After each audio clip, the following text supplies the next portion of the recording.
So let's kick off with a look at the state of our polity. The Nigerian nation has been challenged in different ways, from socio-economic, insecurity, and political issues.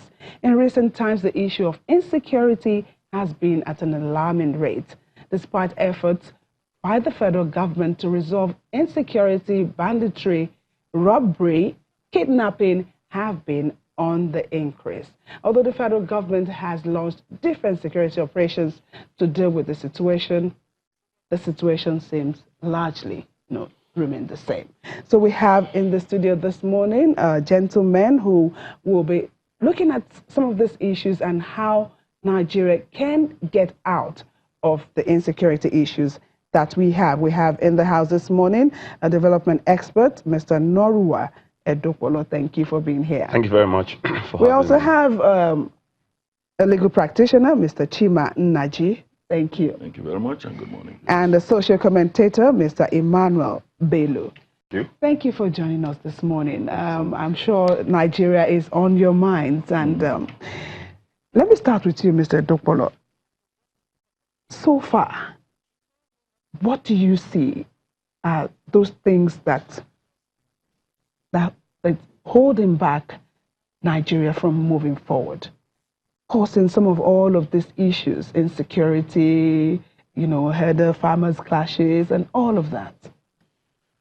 Thank you very much. It's always a pleasure to be here. I think that there are a couple of things, it's like, when a car is having a problem and there are loose joints and you begin to hear sounds as you're driving.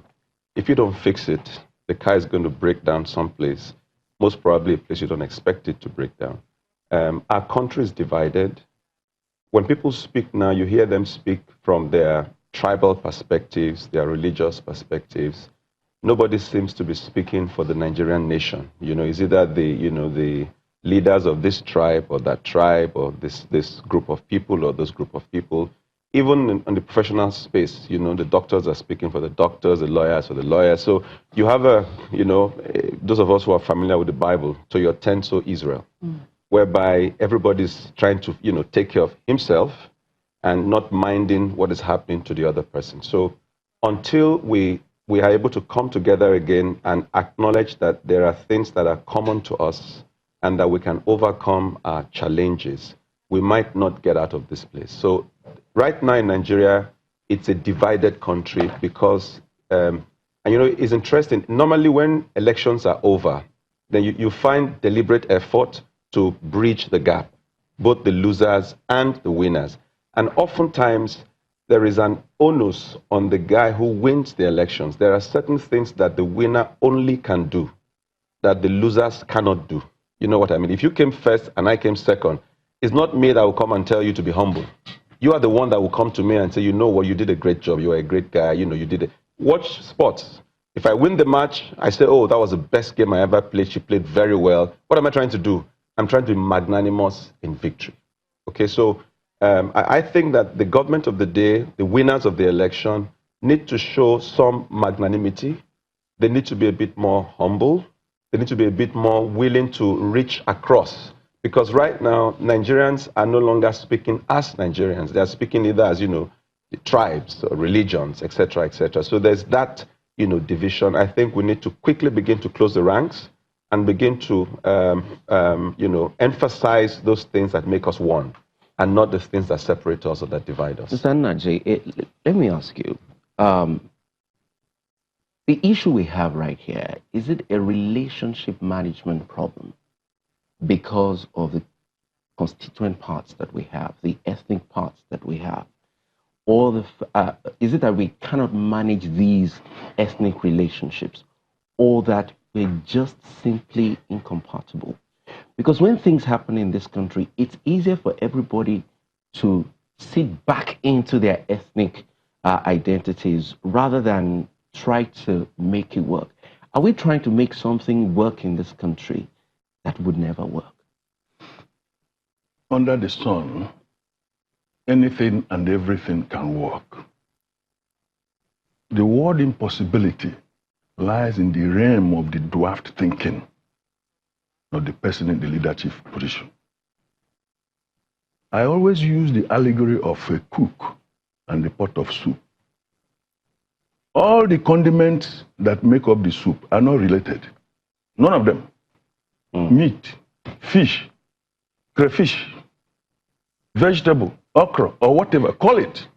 It takes a good cook with culinary prowess to blend them into a soup that even those who are not invited will be sniffing the aroma on the corridor of the kitchen. You get my drift? The way a man thinketh, so he liveth. And you can't think well if you are not evolved.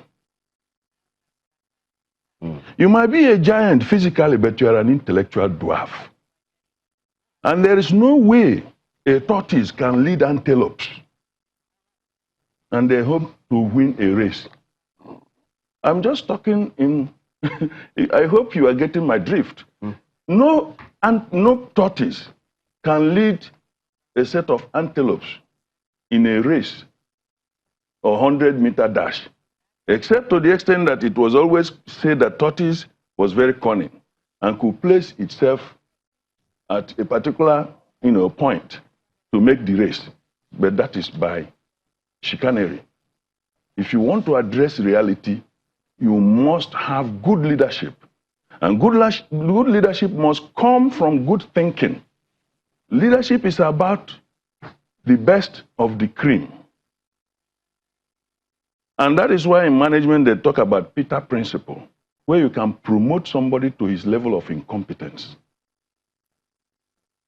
And you'll be exposed.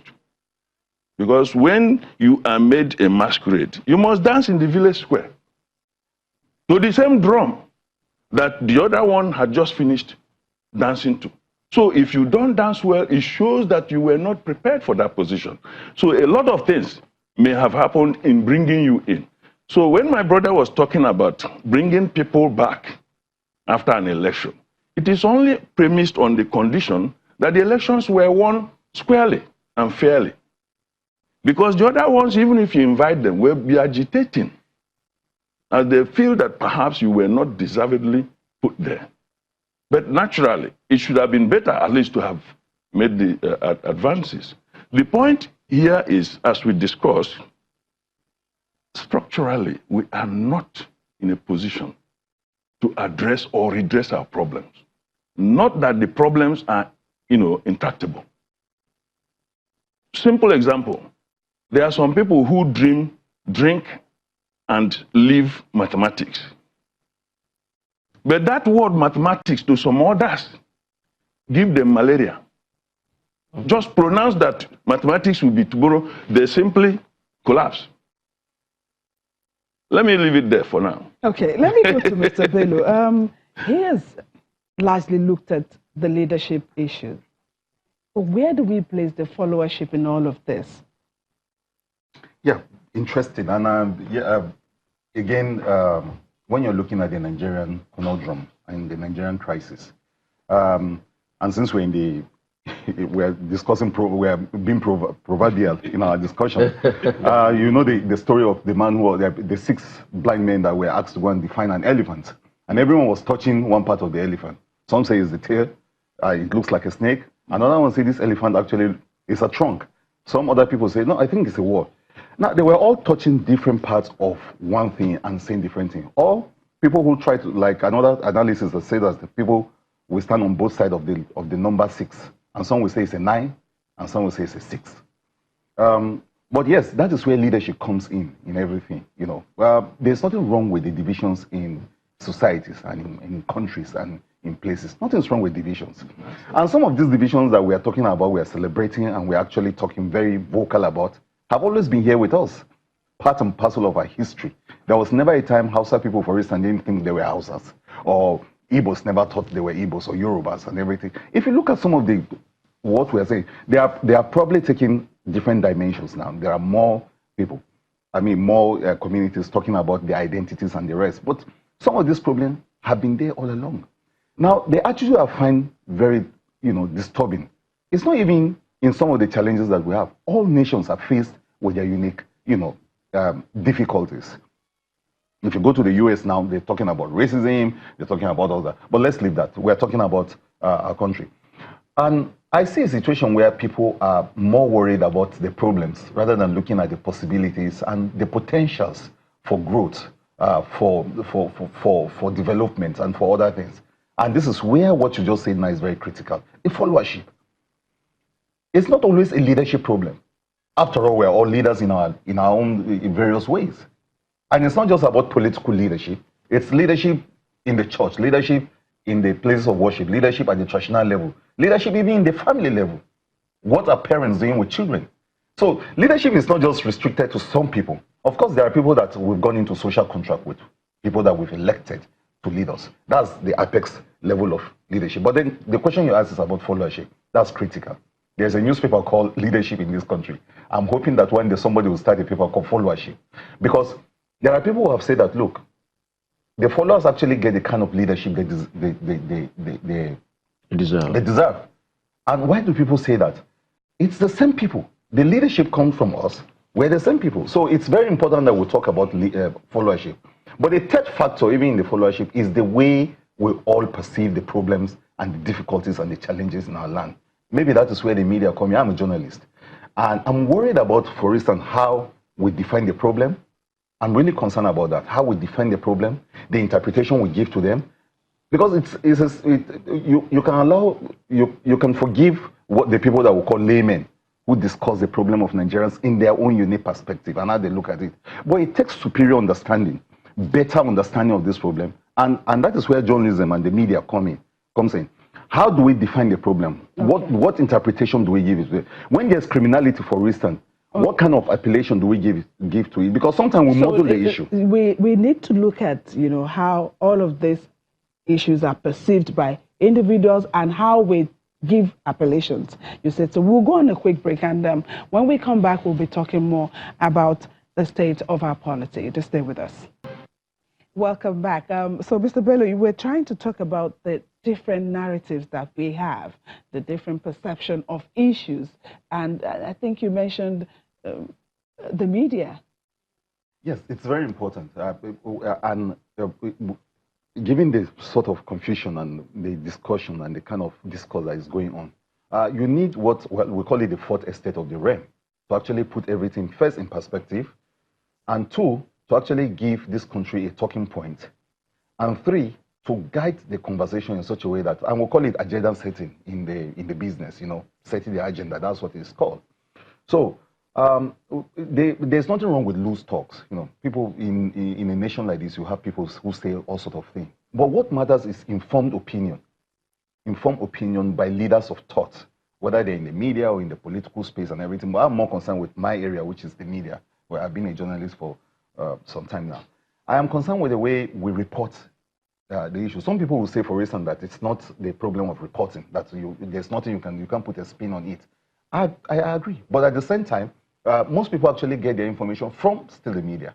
So we set the agenda, we find ways of, and what we say, maybe in our editorials and how we report the matter, actually put a spin, or we try to guide the conversation in a different, in some direction.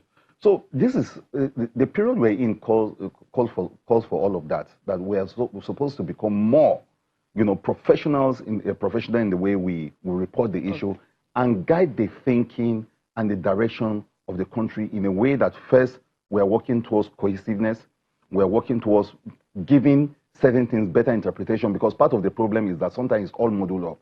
A crime happens and maybe a segment is blamed, or nobody understands who to blame, and then somebody throws something in the air, and from there, everybody picks it from there and says, yes, this is what has happened. Yes. And so it models the situation. With that, you hide the criminals, you cannot bring a foreclosure on the issue. Allow me to butt in right here, but I don't think we can put it all on the media, because too many confusing and frustrating things happen in this country. And because of the social media, people would talk. I mean, when an issue happens, people would respond to it based on the perspective that they have. Whether their perspective is holistic or global enough is a different thing altogether. We know that the country is bleeding on all fronts. How do you respond to this, sir? Thank you very much. Well, You know, I think that just to take off from where you have landed, it's not so much as, okay, let's take an example, okay? I'm not a media person, but I'm aware of what you call, information management, yes? So let's use a very common thing now, Ruga, yes? So you wake up one morning and you hear Ruga, yeah? And everybody's saying, what is Ruga? Now, ordinarily, Ruga should have been introduced. Everybody knows what it is. You tell us what you're trying to do, explain why. Are you following it? And then what do you hear? One arm of the government says, no, this is not what Ruga means. The other one says, yes, this is what it means. It's then, then a social group comes out and speaks authoritatively on Ruga. Are you getting it? Now, so if there's confusion in the polity over Ruga, the question to ask is, who's responsible? Do you understand that? That's not the media. I mean, so that's an example of what we are facing. I think that if the government can just maybe be a bit more forthright in their dealings with us, the people, if they can be more, tell us what it is you want to do, tell us why you want to do it, let's engage, all right? You'll be surprised that we would have been the ones supporting whatever it was, but because we didn't understand it, and by the time the government came on the scene, perception had overtaken reality, whatever that means. So there's information gap. That's it. There's an information gap. And in the world that we're living in today, once upon a time, the power of government, to a large extent, was the ability to hoard information. Even America is reeling from the fact that the social media has taken that power away from them. That guy, what's his name? The guy that was in the embassy for many years, what's his name? One of them, there's one in Russia, Snowden. Yes, there's one. Yes, Assange. Do you know what they've done? Once upon a time, nobody would know what government was doing. So is our government aware that what they were taught in the media school 20 years ago, it's no longer relevant in today's world where information can be sent in seconds? Are they able to respond that quickly to it? Are you following me? So I think that again, when I speak like this, I speak because the onus is on the leadership. Now, you made mention of, so what should the followers do? The good thing about Nigeria is that as a people, the Nigerian people have always been able to pull back their country from the precipice. We are one of the few countries that got independence without fighting. Are you getting it? We transited from 1983. There was no foreign intervention. We survived June 12th. So I would say that the people of Nigeria, once again, should begin to get involved in the governance of their country. Listen, from Fulani to the Bibios, to the Edos, to the Efiks, let's start doing, because if this thing should blow up, the guys who are in power now, they would likely not suffer anything. It's you and I who have nowhere else to go, who don't even have passports, that will face the music. So I think that we should begin to speak for Nigeria. All right, I have friends who are Fulanis. I have friends who are Hausas. I have friends who are Ibibios. When we interact, and the so-called headsmen are just a small segment of an entire tribe. Okay, so you're talking about de-emphasizing ethnicity. Yes. Just so we can all focus on Nigeria. Yes. Now, talking about focusing on Nigeria, we are still waiting for the president's ministerial list, and we want to know who our security chiefs will be. What, Mr. Naji, would you advise in terms of, those that should come in? What should the president or the government be thinking in the line of security? Because it's very key.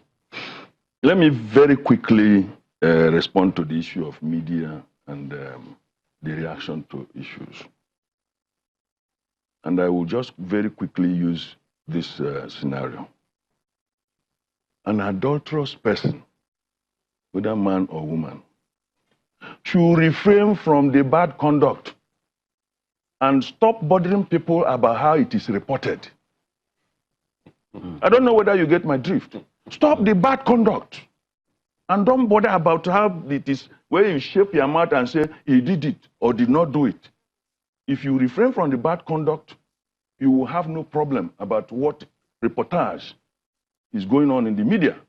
That said,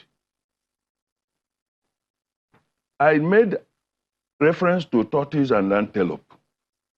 If tortoise continues to be in position of authority, antelopes cannot excel in their running capabilities. Antelopes are known for their speed, in their own relative sense, at least more than the tortoise. So you cannot place tortoise in front and say, antelope, don't show your prowess. It will be dwarfed. So the okra does not grow beyond the person who planted it. If he tries it, it will bend it and pluck it. That is what farmers know. So why I'm speaking in this, what people call parables or whatever, is that it makes understanding simple because it has universal applicability. If you use proverb, which is an age-long statement on issues that have been observed consistently, people understand it. It is like a normative law. So the point about security chiefs and all that, it is very embarrassing that a man should be in the house and the wife goes out to get pregnancy because he's incapable of doing it, giving her pregnancy. So if we have to begin to talk about security problems and there are people charged with that responsibility, and somebody kept them for that long, it is either they're in cahoots or that they don't know what they are doing. Because these are things that need to be seen openly. If it is something in a room, you can kill a bad goat, come with toothpick, that you enjoyed a fatty one. But this is something everybody is seeing, that every day it is deteriorating. And when it is deteriorating, it is multiplying in different facets. So because every discipline has its own branches. So criminality, you have murder, you have killings of, murder, you have kidnapping, you have stealing. Everything come under criminality. And they will multiply, and people will be learning that this is the way it pays. They will be joining in their groups. So the point is that if the president now wants to address this issue, he should look for people who are very professional and who have been critical of his administration. You don't have to agree with everybody, and everybody doesn't have to agree with you. You just have to look. A very intelligent person will look for those who will criticize him. Because the Bible says, go to the ants. Look at how little the ants are. But when they organize, or when they strike you, even if you have a massive body like this, that little location they have struck, you will never know peace. So if you are learning that strategy, and you add it to the one you have as a human being, you will be better than the ants and address their own threat. So a very good leader is the listening one. It doesn't know it all and cannot pretend so to know. And in any case, if you are not brilliant, you cannot assemble brilliant people. If you do, they will be doing eye service. A very good leader must not listen to gossips. He must be detribalized. You should look at issues from an objective way and seek opinions before taking decisions. You do not have to be arrogant because people know your height, people know your weight, people know everything. You are in the public domain. So why are you trying to what are you trying to demonstrate? Let me quickly just quickly, okay. If the service chiefs to be appointed this time around, first there should be national spread because no ethnic group knows it all. It has been demonstrated in the 4 years of this administration. Should it be a question of national spread or national spread, competence? National spread. No section of this country lacks intelligent people, competent people. If you want to talk about competence, every single, like if you want to take all of us now, we come from different sections, and we are good in our own areas. There may be other people better, but we are certainly good in our own areas.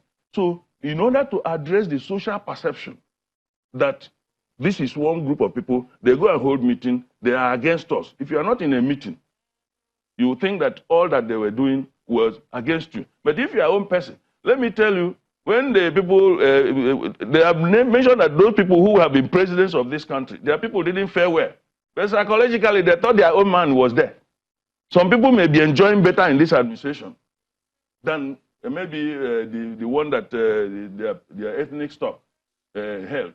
But the psychological factor is our own man. Even if he's going to do anything wrong, we can tolerate him because we know he cannot come and kill us. So that is not right. That's another angle to ethnicity. That is what is playing out.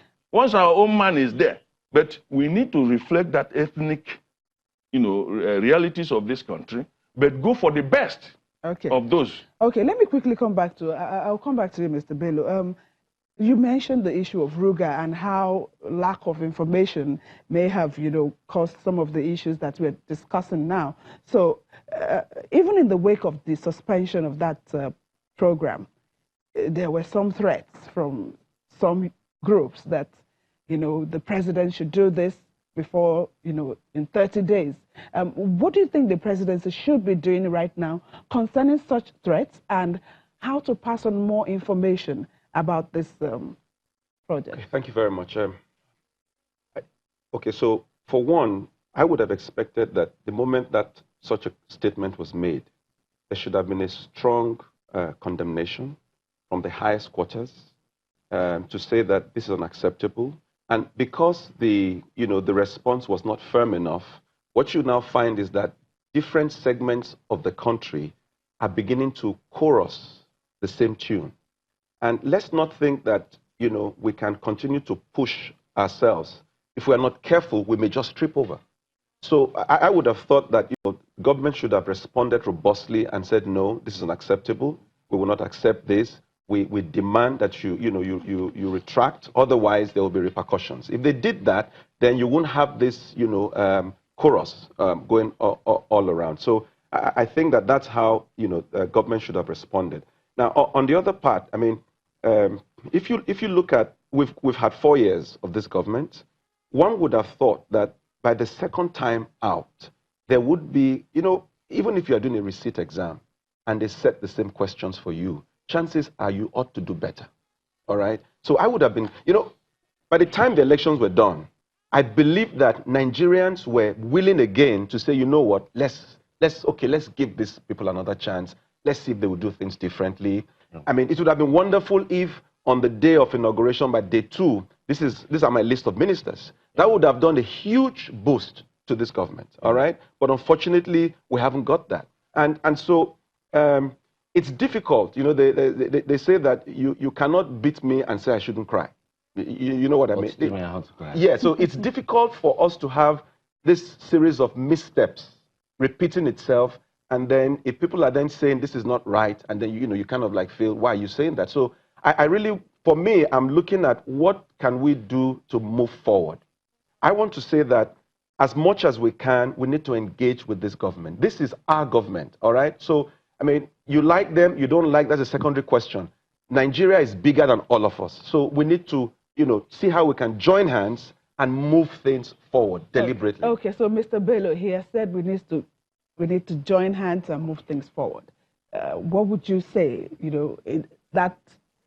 what form do you think that should take? Well, it should take the form of, first, we're all opinion leaders and we're shaping opinions in our communities and everything. It should take that kind of form in which we are leaders in our various sectors and, reinforcing unity, talking about it. And, but part of the problem is the kind of discordant tunes you have across the country, people pulling back. And in the midst of that, he just said that, for instance, when the whole Ruga thing and the ultimatum, some people give the 30 days ultimatum. Of course, government came out and was very firm about it and said, look, you can't say that. Recently, when Angwa said that, look, all herdsmen should move out of the south and go to the north, government again came out and said, no, that was wrong. You can't say that. Happily, every other sector also say that it is wrong. And for a moment there, we see a situation where people actually believe in the country, believe in Nigeria. Because there are many things that, binding us together than the things that we think are separating us. A lot of people love this country. And I think that's what we should take off from there, to emphasize the thing that bind us together more than the things that divide us. And it's not just platitude, but it's real. Because people can't actually just move away. When Angwa Blai, for instance, came and said, move away from the south, everyone condemned that and said, no, that cannot happen. And I think it's a brilliant moment in our history where people see Nigeria as a country, as where we're all going to prosper in it. The narrative should be that we are one, and then we should de-emphasize things that separate us. That's right. Thank you so much for coming on this morning. Social commentator, Mr. Emmanuel Bello, and a legal practitioner, Mr. Chima Naji, and development expert, Norua Edupolo. Thank you for being here. Thank you very much. Thank you. Sunrise will go on a quick break, and we'll be back to talk more on Yes, cybersecurity Yes. for social media users, human capital If development. you are on and a lot social more. media, you know, you need to hear this.